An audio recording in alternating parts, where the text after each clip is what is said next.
ወደ ጥናት ገባ።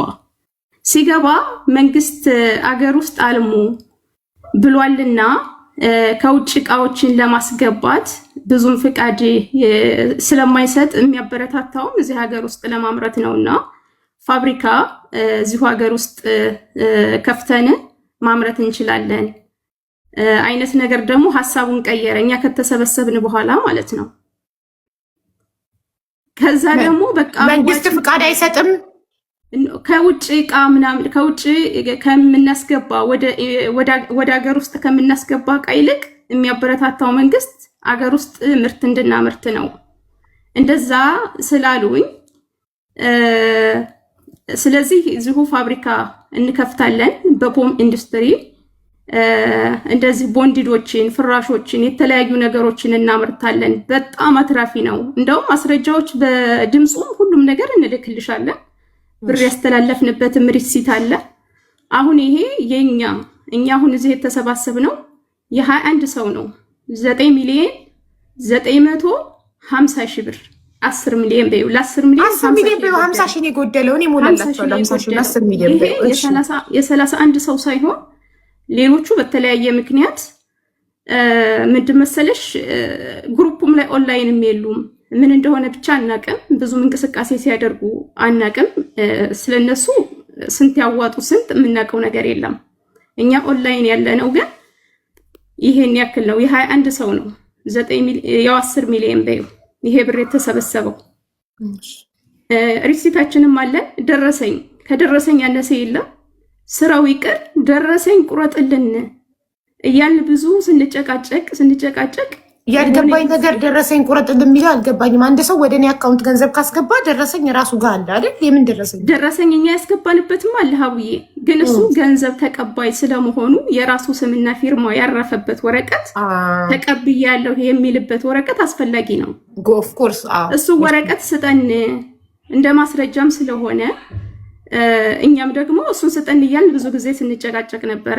የሆነ ታይም ላይ እሺ ብሎ በጣም ስንጨቃጨቀው ደረሰኝ ቆረጠና እኛ ያለነው ከሀገር ውጭ ነን። ለተወካዮቻችን ምን ላይ እሱ መፈረም ያለበት ገንዘብ ተቀባይ ስምና ፊርማ አይመን መሐመድ ብሎ መፈረም ሲገባው ማን ብሎ ነው የፈረመው? የእኛን ተወካዮች ስምና ፊርማ እዛ ላይ ልክ ገንዘብ እንድተመለሰልን አስደርጎ እልክልሻለሁ ይሄንንም እንልክልሻለሁ የተቆረጠልን የተወሰነ ልጆች ነን። በዛን ሰዓት ሌሎቹ ቢጨቃጨቁም ሊሰጣቸው አልቻለም። ዛሬ ነገ እያለ ኖቬምበር ላይ ነው የሰበሰበን። አሁን ኖቬምበር አመት አልፎት አመት ከአንድ ወር እየሆነን ነው አሁን ማለት ነው። እና የዛሬ አመት አለን ገና ሲጀመር የዛሬ አመት ለዚህ ፋብሪካ ብቻ ሳይሆን የምናወራው ስለ ሌሎች ፋብሪካዎች የምናወራበት ነው። ይችን ድምጼን ያዟት እና ይቅርታ ሀኑ አውሪ። እሺ ላይመኒታ ሁላችሁም ላይመኒታ ሼር አድርጉለት ጋይስ። ሁላችሁም እኔ ልውጣ ሀውዬ፣ ሌላ ሰው ማስገቢኝ ጊዜ ስለሰጠሽኝ ለሁሉም ነገር አመሰግናለሁ። በዚሁ አጋጣሚ ግን ሀውዬ እኔ ባይመለከተኝም አላቅም አንድ ትንሽ ሀሳብ ሰጥቼሽ ልውረድ። በእንደዚህ አይነት ስለሚደጋገም ነው ሚዲያ ላይ ፊት ለፊት መጣው ማንነታቸውን ገልጠው እዚህ ጋር መጣው ፐርሰናሊ እዚህ ጋር ሲናገሩ ማዳም ቤት የሚሰሩ ልጆች ምናምን እየተባለ ሲናገሩ ወይ እከሌ መልካም ነው እከሌ እኮ ጥሩ ነው ምንለው አስተያየት አለ አይደለ? ሚዲያ ስትጠቀሚ ስታያቸው ፐርሰናሊ እዚህ ጋር መታያቸውና እንደዚህ አይነት ስራ ይለያያል።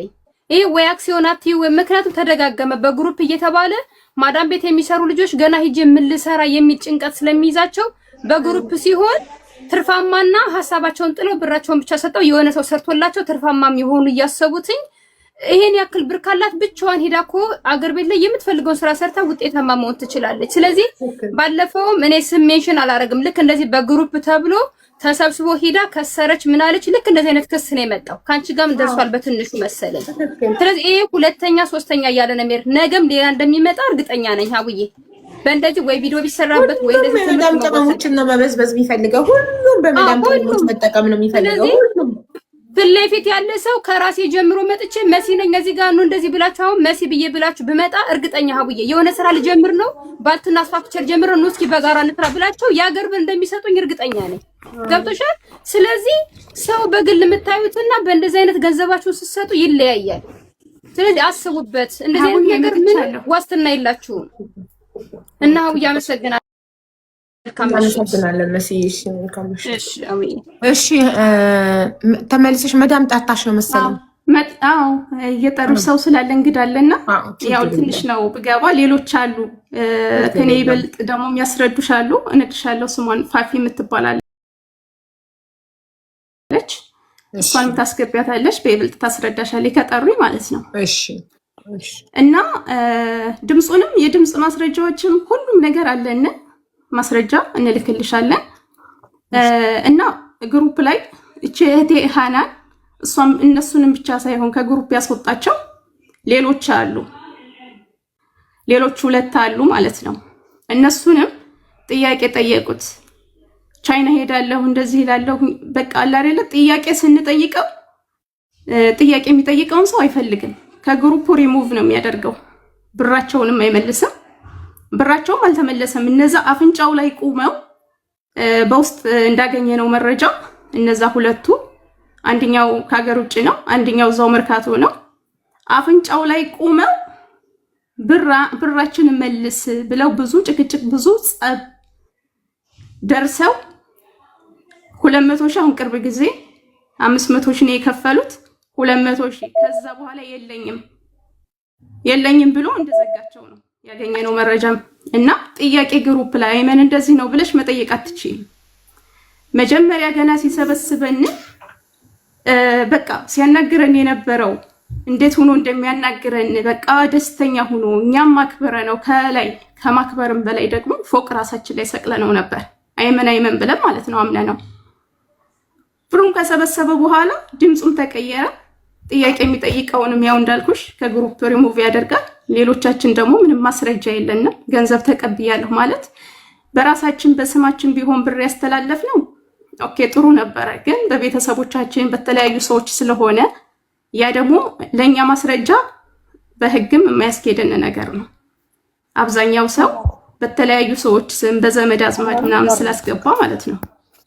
ግን ገንዘብ ተቀብያለሁ የሚል እንደገና ደግሞ በቢዝነስ ግሩፑ አይመኒታ ቢዝነስ ግሩፕ የሚለው ቼክ ላይ ራሱ ገንዘብ ተቀብያለሁ ብሎ የፈረመበትን ወረቀት እስከምናገኝ ድረስ ጥያቄ ያለንም ለመጠየቅ ታፍነን ሲፈልግ እንደ ህፃን ልጅ እንደ እንስሳ ምን ህፃን ልጅ ሳይሆን እንደ እንስሳ ሲፈልግ ያስረናል።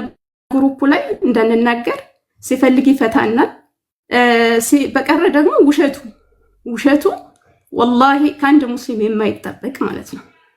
ከአንድ ሙስሊም የማይጠበቅ እኛንም ደግሞ ምንድነው እኛ ሀገር ማለት ድህነት ቢይዘን ያስተሳሰብ ችግር ኖሮብን አይደለም፣ ድህነት ነው። ልክ እሱ የሚያስበን እኛን እንደምንድነው እንዳይምሮ ዘገምተኛ ይሁን አላቅም፣ ብቻ እንዴት ብዬ ላስረዳሽ እንደሚችል እኔ ሚዲያ ሰው አይደለሁም፣ ንግግርም ብዙም እንትን ስለማልን ማለት ነው።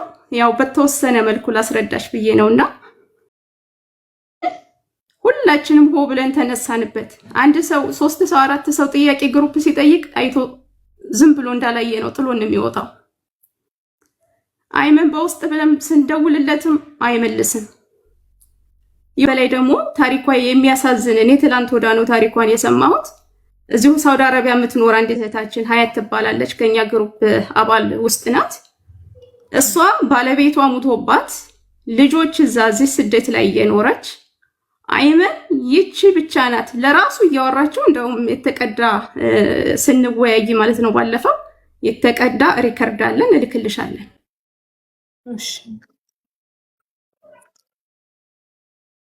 እሺ ተቀነሽ የሷን ታሪክ ሲሰማበት እሱ ታሪኩን ቀድማ ስላሳወቀችው ታሪኩን ቀድሞ ያውቃል። የሷን ታሪክ እኔ እንደዚህ ሁኜ ብላ ስታወራ አይሰማም ብሎ ጥሎን ወጣ።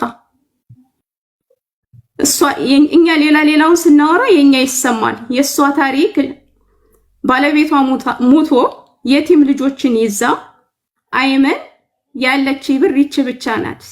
እንግዲህ አመኛለሁ ብላ ቆጥራ ሰጣው ወደ ሀገር ገብታ ሀገር ላይ የአዲስ አበባን የኢትዮጵያ ኑሮ ታውቀዋለሽ። ልጆች እንዴት ብላ እንደምትኖርና በጣም ከኛ በላይ ማለት ነው። እኔ ነግሬሻለሁ። እኔ በአመት 2 ጊዜ ኦፕሬሽን የሆንኩ ነኝ በመውለድ ልጄን በ3 ወሩ ጥዬ መጥቼ ፎቅ ታች ብዬ ኩሽና ሁሉም ሙሉ የቤት ስራ ተቃልል እየሰራሁኝ በጥርሴ ነክሼ ያጠራቀምኳትን ቶሎ ልጆቼ ጋር ሄዳለሁ ብዬ ያጠራቀምኳትን ብር ነው ቆጥሬ የሰጠሁት። አመት ሙሉ ኪሳራ ውስጥ ከግማሽ በላይ ኪሳራ ውስጥ የጣለን ሰው ነው። እዝነት የሌለው ርህራሄ የሌለው ጨካኝ ሰው ማለት ነው። እንዳይመን አይነት እኔ ጨካኝ ሰው አይቻለም። የቲም ልጅ ምትጠይቀዋለን ባሏ ሞቶባት ለብቻዋ ልጅ የምታሳድግ እናት አምኜሃለሁ ብላ ሰታው ግን ይከብዳል በጣም። ሁሉም የራሱ ሁሉንም ማስገባት አትችይም እንጂ ሁሉም ታሪኩን ቢነግርሽ የሁሉም ታሪክ በጣም አሳማሚ ነው። ገባሽ አይደለም? ከሰውም ባጠብቀን ከሰው ሀቅ በጣም እኔ ያልጠና የራስ ወገብ ይዤ ነው ፎቅ ታች የስንት ሰው ቤተሰብ እዚህን ማስተዳድረው ማለት ነውና የኔ ያመኝ ነበር። ከኔ የባሰ ደግሞ የሷን ታሪክ ስሰማ በጣም ነው ልቤ ደማው፣ በጣም ነው ያመመኝ። እና እሱ ደግሞ የሚለውን እንሰማለን። አንዴ ዋትስአፕ ላይ ቮይስ ላድርግለትና እናልበለው ይመጣል። እሱ ችግር የለበትም።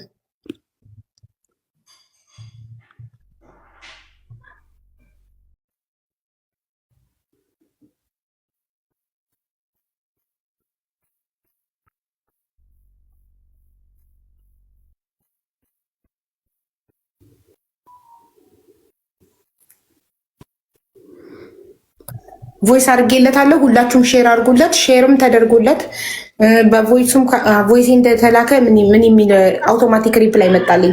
እኛ በፍቅር ሀቡዬ በፍቅር እኛ ጠይቀነዋል። እኛ ላንብብላቸው ለህዝቡ ላንብብ ምን እንደመጣልኝ ዋትሳፕ ላይ ልክ ቮይስ በፊት እንደዚህ አልነበረም። ቴንክ ዩ ፎር ኮንታክቲንግ አይመኒታ ፕሊዝ ሌት አስ ኖ ሃው ዊ ካን ሄልፕ ዩ። አይመኒታ ነኝ ስላገኙኝ ደስተኛ ነኝ ይላል። ከዛ ከላይ ከታች እንደገና ቴንክ ዩ ፎር ዩር ሜሴጅ አይመኒታ ነኝ ስለተገናኘን ደስ ብሎኛል። ስለ ስራዎቼ ማወቅ ከፈለጉ ሊንኩን ይጫኑ። ይሄን ሊንክ ብጫን አሁን የት ነው የሚወስደኝ? ምን ውስጥ ነው የሚወስደኝ? ሊንኩን ብጫን ድራማ ነው የሚሰራው። አይ እንትን ነው ቴሌግራም ነው። እኔ አላውቅም ሀቡዬ እንኳን ጠንቃቃ ነኝ። የትኛውም ቦታ አይቀላቀልም። እሺ ቮይስ ልኬለታለሁ ጋይስ ሰምቶ አይመኒታ ይመጣል ብለን ተስፋ እናደርጋለን። ሁላችሁም ሼር አድርጉለት። የሚሰራው ቪዲዮ ሰርቼ በቪዲዮ እንጠራዋለን። እሺ ሰው ማመን ቀብሮ ነው ትላለች ቀበሮ ይባላልና እኔ በእኛ ይብቃ ነው። በመጅልስ አረቢያም እዛም ለተለያዩ ጉዳዮች እንደዚሁም በሚሄዱ ሰዓት እሱ ሱቅ በራፍ ላይ ስንት ነው በአረቢያ መጅልስም በተለያዩ ነገሮች የሚንገላታ ህዝብ የትና የት ነው የሚባለውና ስለሱ ታሪክ እዛም መርካቶ እሱ ሱቅ ደጃፍ ላይ ሄዶ ማረጋገጥ ይቻላል። እና በእኛ ይብቃ። አረቢያ መጅልስ አዘው ያልመጣላቸው ናቸው የሚንከራተቱት። አዎ ያልመጣላቸው እሱ ላይ አንዱ ካንዱ አይማርም፣ አንዱ ካንዱ አይማርም። ለምንድን ነው ማንም ያውቅ የለም። ሁላችንም አረብ ሀገር ሆነን አይደል የምንታለለው። በቅርብ ብናቀውማ ምች እንሸወድ ነበር። እኔ ቤተሰቦች ባለቤቴ ኧረ ተይ ሳዲ እንዴት በሚዲያ ለምታውቂው ሰው እንዴት አምነሽ ነው ይሄ ሁሉ ብር የምትሰጪው ሲለኝ ኧረ እኔ 9 ዓመት 10 ዓመት ይሆነኛል እኮ አይመንን የማውቀው ከእናንተ በላይ አምነዋለሁ እባክህ አልኩት። ሳዲ እኔ በኋላ እንዳትናደጂ ገንዘቡ ገንዘብ ነው እናደዳለሁ እንዳትይ እንደዚህ ሆነሽ ደም ተፍተሽ እየሰራሽ በኋላ ገንዘቡ እንደዚህ ሆነ ብለሽ እንዳትናደጂ ነው ያለኝ። እና በጣም አምነነዋል። አንድ ሰው ደግሞ ከአመኔታ በላይ ክብረት የለም። አማናን እንደማጣት ደግሞ ድህነት የለም። ወንድ ስለሆነ ነው ያመናችሁት? ሴት ብትሆን ታምኗት ነበር? ኖ ስለ አረብ ሀገር ሴቶች ብዙ እዚህ ስደት ላይ በነበረ ሰዓት ሚዲያ ላይ ዩቲዩብ ላይ እኔ እከታተለው ነበርና በዛ ነው ሁላችንም የተሸወድ ነው። ገባሽ? ደግሞ ቻይና ጋር ሄዶችንም ያመን ነው ማለት ነው። ከእሱ ራሱ ከስደት የገባ ሰው ነው። የስደት ሀገርን ችግር ያውቃል። እና ቢያንስ እኛ ሴቶችን አይጎዳንም። ከዛ ሀገር መጥቶ ስደትን አይቶ የሰው ሀገር ምን መሆን እንደሆነ ያውቃል። እሱ ራሱ እኔ አረብ ሀገር ያሉትን ሴቶቹን መርዳት ነው የምፈልገው እያለ ነበር። በጣም ሲያሳምነን የነበረው እና ይቅርታ ሳዱዬ ድምፅሽን ስላቋረጡ። ቆይ ቀጥታ ብደውል ይሰራል? ቀጥታ መደወያ ስልኬን ላምጣውና ቀጥታ ልደውል? ዋትሳፕ ላይ ነው። እሺ ካነሱ እኛ ሚስቲቱንም እኛ የኛን አያነሳም። በፊት ሚስቲቱ ምን አናግረነዋል። ምን አገባት? ኖ ስልሽ እሷም ሴት ናት፣ እኛም እንደሷ ሴት ነንና ምናልባት ብትመክረው ወደ ሚዲያ ከሚወጣ ስራቸውም የተለያዩ ነገሮችም ደግሞ በሚዲያ ነውና እሱም ደግሞ ወደ ህግ ሄዶ የተለያየ ችግር ከሚደርስበት እሱንም ማናገር ነው። ግን ሊያናግረን ጥሎን ነው የወጣው። ምን እንዳለን ታውቂያለሽ? የሳምንት የሁለት ሳምንት ቀጠሮ ይዞልን አወያየን ስንለው ራሱ ራሴን ወገቤን አሞኝ እንደዚህ ሆኜ ምን የማይፈጥረው ሰበብ የለም። ሁሉ ነገሩ የባለቤቱም ስልክ ካለሽ ስጭኝና ደውዬላት እባክሽ ባለቤትሽን ፈልገን ነበር እላታለሁ። ኢንሻአላህ በሼር ካልመጣ አሉ የኛ አባላቶች ስላሉ እነሱ ይልኩልሻል። ወይም ደግሞ ቁጥርሽን እንትን በይልኝ። በሼር ካልመጣ ቪዲዮ ሰርተን እንጠራዋለን።